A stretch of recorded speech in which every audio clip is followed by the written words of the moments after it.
Europe 1, la France bouge. La pépite. La pépite, c'est vous ce soir, José Iriarte. Vous avez 40 ans, c'est ça? C'est ça. Votre entreprise est née l'année du Covid, en 2020. Il fallait le faire quand même. À chaque fois, je me dis, mais plein dedans, ils y sont allés, ils ont foncé. À Toulouse, vous vivez là-bas, vous êtes ingénieur de formation, vous avez fait des études nucléaires en Patagonie. Tout à fait. Et vous avez travaillé 5 ans dans le spatial. Vous avez rencontré, on va raconter un peu toute votre vie. Donc vous êtes en Argentine. Là, il y a des personnes, des expatriés qui viennent. Et parmi ces expatriés, vous rencontrez votre épouse, votre future épouse. C'est ça. C'est ça. Oui, 5 ans. Je dévoile pas tout, mais c'est pour qu'on comprenne le contexte. Et donc vous rentrez en France avec elle, puisqu'elle est toulousaine. On est en 2013, et là vous montez votre première boîte dans le conseil. Tout à fait. Racontez-nous un petit peu. Ces 5 années, c'était en Argentine qui commençait à développer des projets spatiaux pour juste pas produire que de la viande. C'est un petit clin d'œil à Michel Edouard. D'ailleurs, on a une petite filiale là-bas qui participe à l'R&D. Et on fait beaucoup de logiciels, développement mécanique là-bas, qui est dans notre petit groupe de société. Et donc, en effet, quand j'arrive à Toulouse, j'ai déployé une petite boîte de conseils pour des startups dans le spatial, conseil dans le spatial. Voilà. Et ça se passe bien, elle marche bien, vous gagnez bien votre vie. Oui, par contre, j'ai une très bonne proposition d'Airbus pour travailler dans une grande constellation. Oui, parce que c'était du conseil auprès d'Airbus notamment. Non, pour des startups de différents types de communication, observation de la Terre. Ouais. Mais il y a un déclic dans votre vie, c'est que vous avez votre premier enfant. Vous avez votre fille, je crois. Ma fille, Elina. Et là, vous avez ce déclic, peu de temps après la naissance de votre fille. C'est très simple. Vous devez accéder au parking d'Airbus, vous déposez votre fille chez la nounou. Et là, il se passe que... je vous laisse raconter, je ne vais pas vous raconter à votre place. Juste, c'était question d'arriver 10 minutes plus tard, vous avez plus d'espace pour vous garer. Et c'était fou parce que chez Airbus, on a une super cantine, on voyage en business. Mais par contre, le matin, ça commence très mal. Donc, je devais me garer plusieurs fois dans un supermarché, derrière un Leclerc? Non, c'était pas Leclerc. Mais... Et bon, ça avait fait une petite marche. Par contre, j'arrivais tard à plusieurs réunions. Donc... Et un jour, j'ai la révélation, je me trouvais au milieu du parking, qui n'y avait pas d'espace, mais plein d'espace. Ah, il y avait beaucoup d'espace. C'était les voies de circulation. Ouais. C'était les voies de circulation, c'était pas un endroit pour se garer, mais pour circuler, mais c'était de l'espace vide. Donc là, il y a un gisement de valeur, de l'espace à les récupérer. Et j'ai eu l'image de comment ça peut être une machine pour automatiser et tirer profit de cet espace disponible. C'est comme ça que tout est parti. Et ensuite. Et après, tout part de là. Alors, je sais pas, j'imagine le professeur Tournesol, vous avez imaginé des tas de choses. Vous allez nous dire ce qu'est Strado, parce que c'est de là qu'est créée votre entreprise. Elle s'appelle Strado. Et vous allez pitcher, et ensuite, on va vous poser plein de questions. Super. Vous êtes prêts? Ok. Allez, c'est à vous.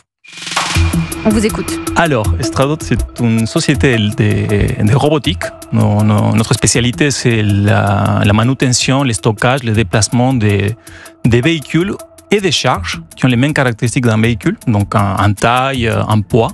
Donc entre 1 tonne et 4 tonnes, on peut déplacer à peu près de tout. Mais la voiture, c'est le sujet, on a vu un grand vide dans les marchés. Et donc, on a optimisé cette première machine, cette première version, comme un robot voiturier. Donc, toutes les applications qui ont besoin de stocker des voitures, une usine, la logistique de distribution des voitures, les loueurs des voitures. Et on a même fait un projet pour l'expansion d'un hypermarché et voitures de collection. Voilà. Partout où il y a des voitures qui ont besoin d'un stockage, c'est là qu'on apporte de la valeur. Merci pour votre pitch. C'est fini ? Un peu moins d'une minute. Merci pour votre pitch, José Iriarte, PDG, cofondateur de Strado. Alors, vous nous avez apporté, pour qu'on comprenne bien, vous n'avez pas apporté la machine. Technologie. Je ne sais pas si elle rentre dans ce studio. Ça rentre pas dans l'avion. Ouais, c'est comment? C'est quelle la version nominale pour les véhicules de passagers, c'est 6 mètres fois 2 mètres 5 de hauteur. Finalement, c'est comme, moi, ça me fait penser aux camions qui transportent les voitures qu'on croise parfois sur l'autoroute. Sauf que c'est isolé, quoi. C'est tout, c'est seul. Voilà, donc, nous le décrire, et ça circule sur des champs de voitures, c'est ça? C'est ça. Donc, ça peut être, en général, c'est des milliers de voitures. Donc, la capacité d'enjamber les véhicules, ça donne 2 grands bénéfices. C'est le gain d'espace. Donc, on récupère cet espace disponible dans les voies de circulation et aussi l'accès direct à toutes les places. Donc, on n'a pas besoin de faire des mouvements intermédiaires pour aller récupérer une voiture qui est au tout milieu. Ça change complètement la performance du système. Mais quand vous dites que ça change la performance du système, ça fait gagner quoi au parking du supermarché ou d'une grande boîte? Grosso modo, un parking standard, supermarché, aéroport, on double la capacité. Donc, Ah ouais. si on voit le prix du foncier, les 70 millions de mètres carrés qu'il y a dans les parkings de la grande distribution, donc on voit qu'il y a beaucoup de valeur.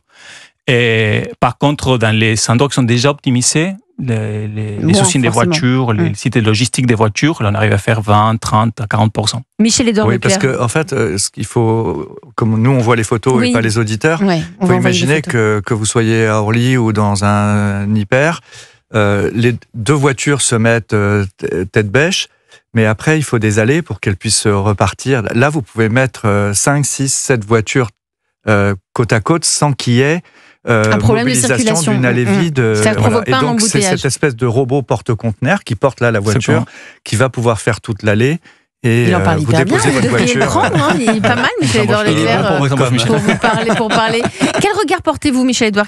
Vous en pensez quoi? Ah ben oui, je trouve ça très utile parce que justement, avec ce débat que nous avons en France, cette obligation dans laquelle nous rentrons de ne plus artificialiser des terres qui peuvent être affectées à l'agriculture ou au logement, c'est important de pouvoir optimiser l'espace foncier, l'espace de parking. Et oui, je pense que c'est une belle innovation. Ouais, c'est quelque chose que vous pourriez voir sur les parkings des Ah, mais supermarchés. ouais, je vais lui prendre ses coordonnées. Ah, mais hein. c'est le but de l'émission. En plus, j'ai compris que j'ai pas fait exprès de parler de Toulouse tout à l'heure, mais si vous y êtes, on s'y verra. C'est Super. Philippe Sauze, vous êtes le coach de ce Je soir. suis là, Vous ouais. avez étudié longuement la start-up. Avant de faire une petite pause en musique, juste quelques mots sur le pitch. Donc solide, vous aviez dit tout à l'heure. Alors moi j'ai dit solide à plusieurs titres parce que d'abord le secteur d'activité vraiment au croisement de l'industrie technologique, donc ça c'est intéressant, intégrant la robotique. Comment on pilote le robot? On le pilote avec un joystick, on pilote avec une plateforme. Donc c'est hyper simple, c'est ça que vous voulez nous dire, Il y a du Philippe. mode complément autonome. Voilà, complètement Où on peut autonome. le piloter avec un Donc c'est Génial. relativement simple. Ce que j'ai aimé dans la start-up, c'est le cursus des fondateurs, parce qu'on parle de José aujourd'hui, mais s'il parle de l'équipe qui est derrière lui, effectivement, et sans une team, Michel-Édouard le sait, on n'y arrive pas. Il faut être entouré quand même et de personnes solides. Vous avez également des appuis professionnels du tissu local. Le tissu local toulousain est vraiment très intéressant pour vous. Tout à fait. J'ai vu également que vous aviez déjà des parrainages financiers. Donc les bases de cette... Pourquoi je dis solide? Parce que les bases de cette start-up sont vraiment très intéressantes. Donc elle peut aller loin. La France 2030, la BPI, La Banque la publique. région Occitanie avec Carole Delga. Je pense que ça peut aller très loin. Ouais. Vous restez avec nous autour de la table de La France Bouge. Plein de questions. Tiens, a priori, ça va intéresser Michel-Édouard Leclerc, Stradot. On va faire une. Mais non, mais c'est ce que je pense. Mais en tout cas, on va voir on va lui poser toutes ces questions. On va faire une courte pause d'abord en musique avec Queen et David Bowie, Under Pressure, et on se retrouve juste après. Europe 1, la France bouge. 21h, 22h. Elisabeth Assayag. Bonjour. Bonjour. Désolé, c'est fermé. Quoi? Oh putain, on est à la poste ici ou quoi? Bonjour. C'est compliqué chez vous, hein? Vous payez comment? Bah, en espèces, pourquoi? Ouais, parce que je prends que la carte. Non, mais c'est bon, j'ai ma carte. Ouais, mais non, je prends que la carte du magasin. Vous êtes méchant, vous, n'est-ce pas? C'est un extrait du Palma Show. Bah oui, parce que ce soir, sur Europe 1, nous sommes avec un patron hors norme. C'est l'influenceur de la grande distribution. Il y a plus de 1 million de personnes qui vous suivent sur les réseaux, Michel-Édouard Leclerc. Vous êtes en relation souvent avec votre communauté? Vous leur Ouais. vous Ouais. répondez aux messages en privé, etc. Oui. Dès que je suis j'ai une sorte de rituel. Je veux pas me faire manger par les réseaux sociaux. Donc vous mettez un temps limité d'écran? Ben déjà, quand je suis dans les transports en commun ou dans les transports tout court, pardon, et dès qu'il y a de la connexion, je réponds aux commentaires, ou je m'enrichis moi-même des commentaires pour préparer un autre post. J'aime ça. Ouais. Je suis un solitaire qui a découvert la sociabilité dans les médias. Parce qu'à l'origine, Et on disait après- tout à l'heure, vous vouliez être professeur ou journaliste. Oui, je Donc, voulais être vous journaliste, renouez avec reporter. J'aimais tous ces grands écrivains, étonnants voyageurs, qui étaient aussi des grands reporters, Alibé, Robert Guillain au Monde, tout ça. Je voulais être ça et en même temps enseigner. Et puis, Vous avez été happé par l'aventure familiale. j'ai par des salariés de l'enseigne qui, sur ma route, Brest, Paris, à Laval, où là où je faisais le plein d'essence, me disaient mais nous on travaille pour ta marque, pour ton nom, c'est quand même un peu con que tu viennes pas travailler avec nous. Et j'en ai culpabilisé. Du coup je me suis réintéressé. On n'est pas forcément naturellement le fils de nos pères. Enfin, quand même, il paraît que dans votre chambre, il y avait les provisions sous le lit, c'est vrai, les marchandises qui sont vendues étaient sous votre lit. Oui, mais ça, c'était le premier magasin de mes parents. Ils n'avaient pas de place, ils n'avaient pas de... Non, mais là, quand je suis... En fait, ce qui m'a... J'aurais rêvé... J'ai appris à parler en public européen, avec toute une génération avant vous qui s'appelait Michel Moineau, qui... avant même El Kabbach, 10 ans avant El Kabbach, j'étais sur Europe 1, je balisais un maximum. Et je me rappelle parce que l'ouverture des premiers carrefours, ça doit être dans les années 60. 62. Je suis venu dès les années 70. J'étais encore à la fac et j'apprenais à la sociabilité médiatique, si je puis dire. Et donc sur les réseaux sociaux aujourd'hui, oui, c'est une suite logique. Je rends l'appareil. Les abonnés Les abonnés me respectent, cherchent de la reconnaissance et je sais en donner. J'aime les gens, j'aime l'échange. Là aussi, vous en parlez de manière très positive. En général, beaucoup de personnalités disent sur les réseaux sociaux, c'est des discours de haine, c'est les fameux haters. Vous, non, vous êtes en train de nous dire qu'il y a une vraie communion. Moi, je cherche l'empathie, donc j'en reçois aussi. Alors, de temps en temps, il y a des vagues d'attaques et tout, mais si vous répondez pas, ça s'effondre, ça s'épuise naturellement. Nous sommes toujours avec Philippe Sauze, le directeur général de La Tête dans les nuages, avec Benjamin Lévesque, et nous sommes avec la start-up de ce soir, avec José Iriarte, qui est le cofondateur et le PDG de Strado. Alors Strado, je le rappelle, si vous nous rejoignez à l'instant, c'est une prouesse technologique toulousaine. Ça ressemble à un grand portique sur roue équipé de capteurs. C'est un robot. On est dans la mobilité, qui est capable de lever à 2 mètres de hauteur. Vous me dites si je me trompe, un véhicule qui peut peser jusqu'à 3 tonnes. Donc, ainsi, on peut, pour se déplacer entre les voitures, on peut identifier le modèle qui transporte pour lui trouver l'emplacement adapté à son volume. Objectif, gain de place sur les parkings des supermarchés, sur les parkings des grandes entreprises. Et si vous êtes parmi nous ce soir, c'est aussi parce que vous avez des besoins. Donc, c'est le moment de demander les conseils du coach. Et ce soir, c'est Philippe Sauze. Europe 1. Le réseau La France Bouge. Donc il y a un défi d'industrialisation pour José. Clairement. C'est une décision qui n'est pas simple parce que là, uniquement, pour l'instant, c'est à Toulouse, mais si vous en vendez partout, est-ce que vous êtes prêt est-ce que vous avez la capacité de produire ces portiques un peu partout? Aujourd'hui, une capacité de quelques petites dizaines de robots par an, mais là, la demande en ce moment nous demande de commencer à réfléchir clairement en petite usine. En petite usine, donc ça veut dire on est sur des centaines et des centaines.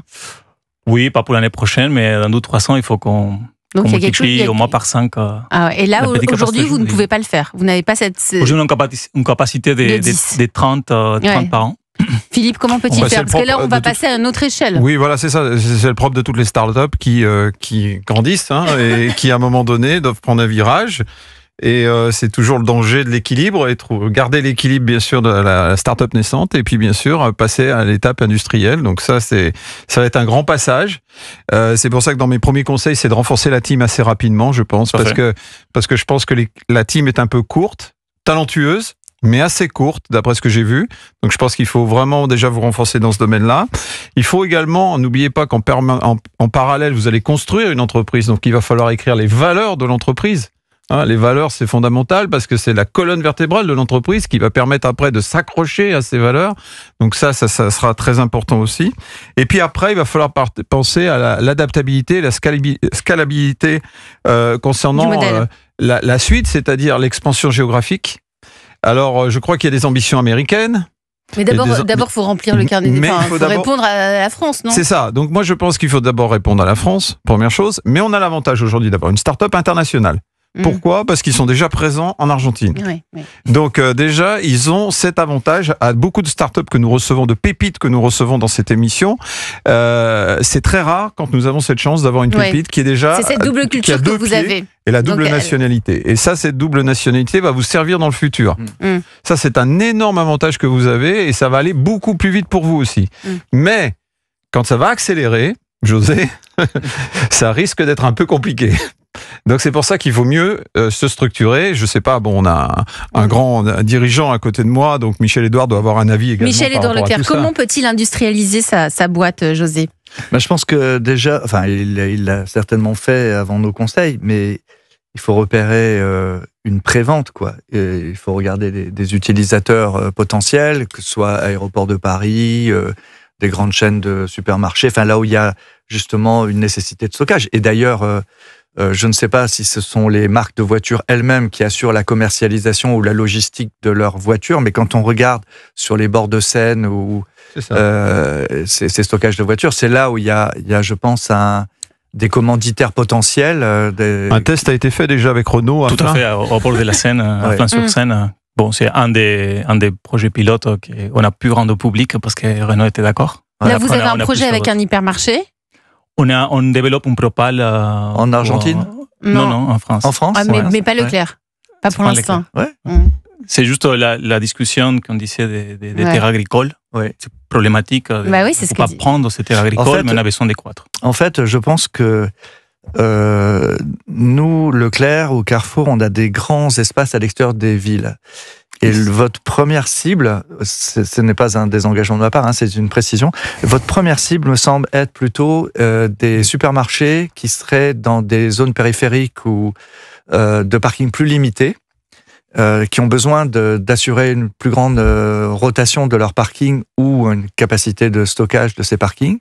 Il y a la SNCF. Alors, je ne sais pas si c'est la SNCF elle-même qui est propriétaire des parkings dans les gares, mais les sociétés qui, notamment les nouvelles gares TGV qui sont construites ici ou là, je vois à Aix-en-Provence, là, c'est typiquement des lieux où des gens, laissant leur voiture même à la journée, peuvent être compactés, mises...